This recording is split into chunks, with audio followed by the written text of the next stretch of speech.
Muito bem, pessoal. Seguindo no nosso bloquinho aqui, a gente entra agora no parágrafo 4º, que traz ainda, vejam, que interessante, depois daquele 3/8, depois daquele aumento até a metade, depois daquela agravante do líder, nós temos mais aumento de pena aqui. Olha que genial!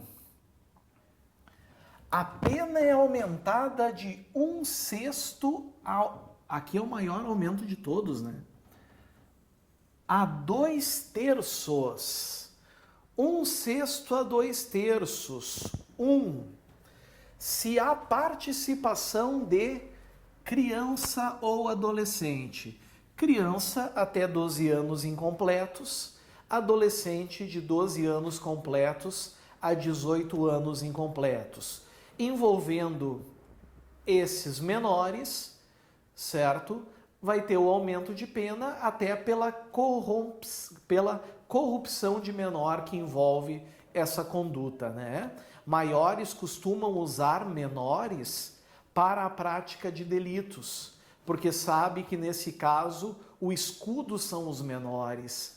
Então, por isso o legislador foi muito perspicaz e acabou colocando esse aumento de pena aqui. Já que o sujeito foi covarde para usar os menores na organização criminosa, então que ele arque com as consequências com uma pena maior.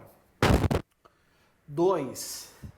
Se há concurso, ou seja, pluralidade de agentes, certo? Se há concurso, pluralidade de agentes, de funcionário público. Só que agora aqui é uma coisa que pode cair em prova e eu queria que vocês não errassem de jeito nenhum. Se há concurso de funcionário público, só que não basta ser funcionário público. Aqui está a grande questão. Não basta ser funcionário público. A organização criminosa tem que se valer dessa situação, ó. Valendo-se dessa condição para a prática de infração penal. Então vamos supor que exista uma organização criminosa, se monte uma organização criminosa para a prática de crimes contra a administração pública. E aí se recrutam servidores para cometer crimes de peculato. Nesse caso, pessoal, os membros da organização, os envolvidos, terão a pena aumentada de 1/6 a 2/3. Não é apenas porque são funcionários públicos. Se a organização criminosa recruta, por exemplo, funcionários públicos para cometer crimes, por exemplo, de tráfico de drogas, não tem nada a ver, não há ligação, não há nexo. Aí não tem sentido o aumento, certo? Inciso 3. Se o produto ou proveito da infração penal destinar-se no todo ou em parte ao exterior. Vejam aqui, pessoal, destinar-se quer dizer o quê? O destino não precisa que já esteja no exterior, mas é preciso que esse produto ou proveito tenha por objetivo a remessa ao exterior. Produto é aquilo que tu consegue pegar, é palpável. Proveito é vantagem que tu obtém, certo? Geralmente já existe parte no exterior, né? A parte da carga de cocaína já está no exterior, por exemplo. 4. Se a organização criminosa mantém conexão com outras organizações criminosas independentes. Pessoal, isso aqui é um problema. Primeiro que é justo o aumento de pena. Começa por aí. Tá? Vamos ser honestos. É justo o aumento de pena. Como é que eu sei que é justo o aumento de pena aqui? Porque se há conexão com outras organizações, a teia é maior, certo? E o risco, o perigo à sociedade também é maior. O risco é maior, o perigo à sociedade também é maior. Certo? Disso não há dúvidas. Disso não há dúvida alguma. O problema é onde a doutrina está divergindo. Manter conexão com outras organizações criminosas independentes. Com outras quer dizer que não basta ser com mais uma, né? Porque daí seria com outra organização criminosa independente. E aqui está dizendo com outras. Seria preciso, no mínimo, mais quantas? Mais duas. Mais duas organizações criminosas. Isso é assunto que vai longe. A título de prova, tá? A título de prova, se atenham a essa expressão. Se a organização criminosa mantém conexão com outras organizações criminosas independentes. Basta. Certo? Basta. É suficiente a gente saber isso. 5. Se as circunstâncias do fato evidenciarem a transnacionalidade da organização, ou seja, é uma organização criminosa que tem suas teias, certo? Que tem suas garras em países distintos. A pena também é aumentada de 1/6 a 2/3, até porque isso dificulta também o trabalho das autoridades. As autoridades terão imensa dificuldade na elucidação tanto da organização criminosa, como terão dificuldade também para elucidar os crimes que essa organização criminosa pratica. Certo?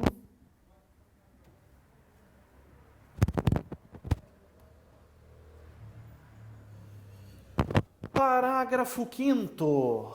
Parágrafo 5º. Aqui, meus amigos, a gente sai um pouquinho dos crimes, das penas, mas a gente tem algumas informações que elas são importantes. Olhem só. Se houver indícios, indícios quer dizer o quê? Um mínimo probatório, uma fumaça que seja, e onde a fumaça há fogo, né? Se houver indícios suficientes de que o funcionário público integra organização criminosa, vejam a palavra que vem aqui. Cuidem essa palavra que ela é muito importante. Poderá o juiz. Em prova, vai vir uma questão dizendo deverá o juiz. Certo? Vai vir uma questão dizendo deverá. Vai estar errado. É poderá o juiz determinar seu afastamento cautelar, no sentido de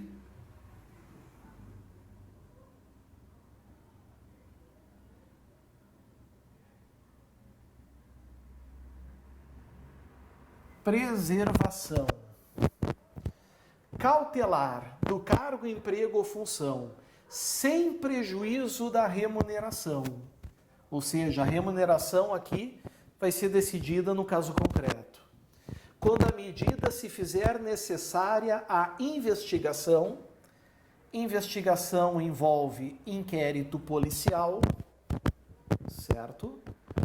Saibam disso então, investigação envolve inquérito, ou instrução processual, que é o processo penal, a ação penal. Se a medida se fizer necessária, se o juiz perceber que não há necessidade, ou seja, a medida não é necessária, o funcionário pode continuar exercendo suas funções, o afastamento cautelar não vai ser determinado. Quem determina isso é o juiz. é uma prerrogativa dele, é uma discricionariedade do magistrado. Se é conveniente e oportuno, ele determina esse afastamento cautelar, certo? Vejam, aqui não exige requerimento do Ministério Público. Então, pode o juiz de ofício determinar esse afastamento. Parágrafo 6º. A condenação, ou seja, nós estamos falando agora, meus amiguinhos, de uma pessoa que foi processada dentro do devido processo legal e sobreveio a condenação, certo? Veio o devido processo legal e sobreveio a condenação. Então, nós estamos falando do condenado. Condenado com o quê? Com trânsito em julgado. O que quer dizer essa expressão, trânsito em julgado? Não cabe mais recurso. A decisão é imodificável, certo? A decisão é definitiva. Não tem mais como recorrer da decisão. Então está aqui, a condenação com trânsito em julgado acarretará. Acarretará não é poderá acarretar. Acarretará quer dizer o quê? Tem que acarretar. É uma norma impositiva. Acarretará ao funcionário público a perda do cargo, função, emprego ou mandato eletivo e a interdição para o exercício de função ou cargo público pelo prazo de 8 anos subsequentes ao cumprimento da pena. Vejam que interessante, pessoal, isso aqui.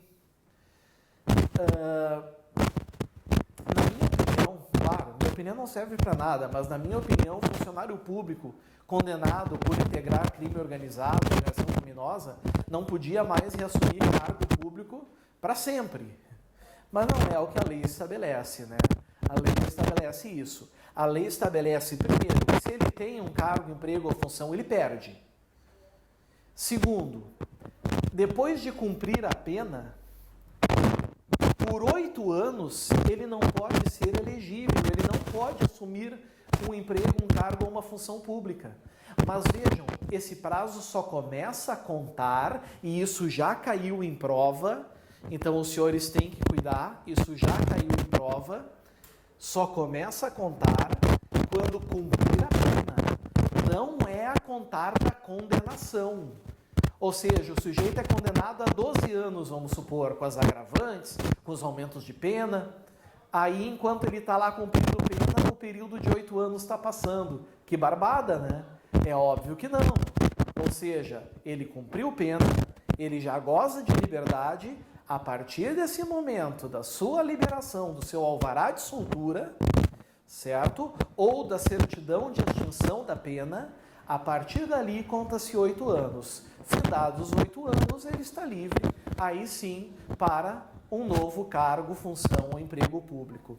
Agora entendam, isso que está aqui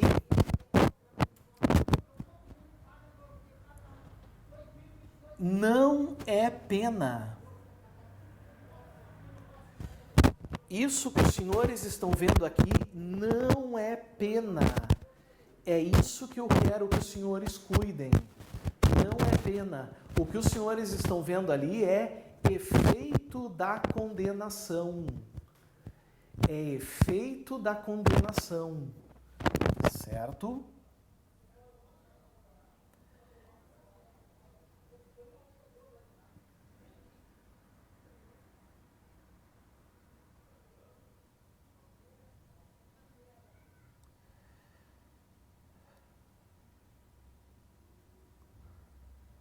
Efeito da condenação é a consequência por ter praticado crimes ligados à organização criminosa. A pena é reclusão de 3 a 8 anos e multa, mais os crimes que vierem a praticar. Então, cuidado em relação a isso, pessoal. Certo? E por fim, nós temos um parágrafo 7º que diz: se houver indícios de participação, agora a hora de quem? De policial. Não diz qual é a espécie, a modalidade de policial. Se é policial civil, se é policial militar. Apenas diz policial. Se o legislador não distinguiu, o intérprete não distingue. Certo? Se houver indícios de participação de policial nos crimes de que trata esta lei, a Corregedoria de Polícia, cuidem disso, não é o Ministério Público, é a Corregedoria de Polícia, não é poderá instaurar, é instaurará norma impositiva, certo? Norma impositiva, instaurará inquérito policial e o Ministério Público vai ser comunicado. Comunicará ao Ministério Público que designará membro para acompanhar o feito até a sua conclusão. Então, o que pode enganar vocês nesse parágrafo 7º? Que é o Ministério Público que vai instaurar inquérito. Não, é a Corregedoria de Polícia.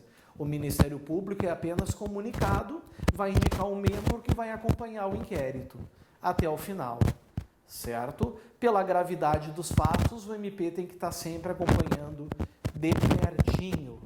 Certinho, pessoal? Vencemos aqui então também.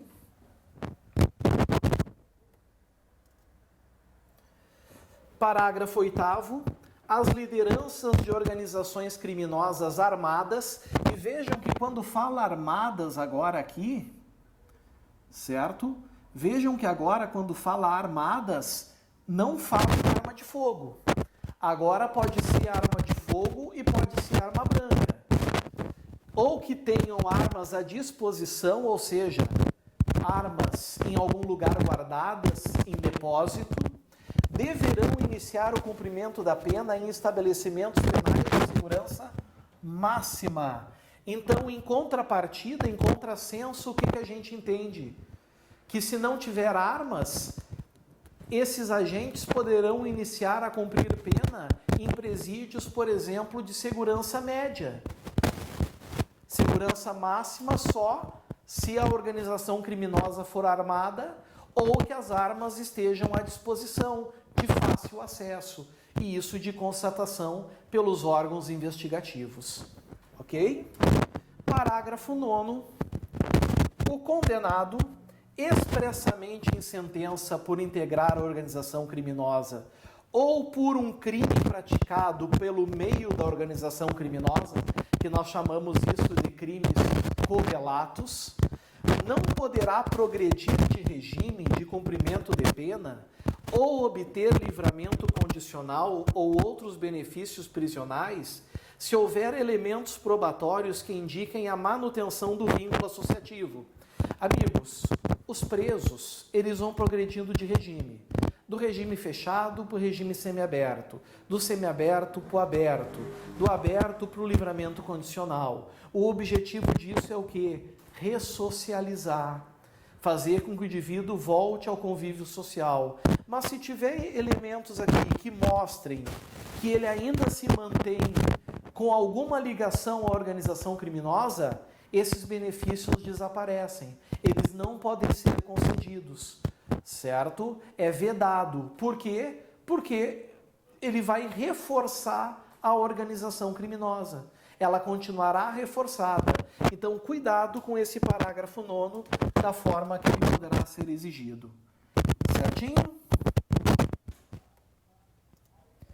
E assim a gente fecha, meus amigos, então, o nosso bloco 1. Fechamos, encerramos aqui. Eu quero agradecer a atenção e o carinho de vocês e já aguardo vocês no bloco 2. Um grande abraço, até a próxima. Tchau, tchau.